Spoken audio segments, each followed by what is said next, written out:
तर मीरा, तुमचे सगळे रिपोर्ट्स बघितले मी. तुमचं वय आहे 30. तुमच्या लग्नाला झाले 2 वर्ष.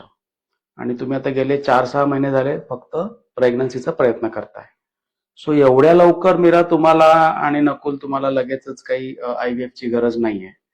तर तुमचे बेसिक रिपोर्ट्स आपण सगळे केलेत. तर तुमचे शुक्राणूंचा रिपोर्ट नॉर्मल आहे नकुल. मीरा, तुमचं सोनोग्राफी एकदम नॉर्मल आहे, गर्भपिशवी चांगली आहे, तुमच्या ओव्हरीज पण चांगल्या आहेत, तुमचा AMH चा रिपोर्ट चांगला आहे आणि तुमच्या दोन्ही गर्भनलिका सुद्धा चालू आहे. सो आपल्याला आता लगेच IVF ची गरज नाही वाटत आहे. तुम्ही आता जसा प्रयत्न करताय, फक्त 6च महिने झालेत, अजून 6 महिने तुम्ही घरच्या घरीच प्रयत्न करा. जर तुम्हाला त्याच्यामध्ये प्रेग्नन्सी नाही राहिली तर आपण पुढे बघूयात. युजली जेव्हा सगळे रिपोर्ट्स नॉर्मल असतात तर 85% लोकांना आपोआप पहिल्या 1 वर्षामध्ये प्रयत्न चालू केल्यावर प्रेग्नन्सी राहते. सो तुम्हाला IUI किंवा IVF किंवा कुठल्याच ट्रीटमेंटची गरज नाहीये. तुम्ही घरच्या घरीच नॉर्मल प्रयत्न करा. ओके.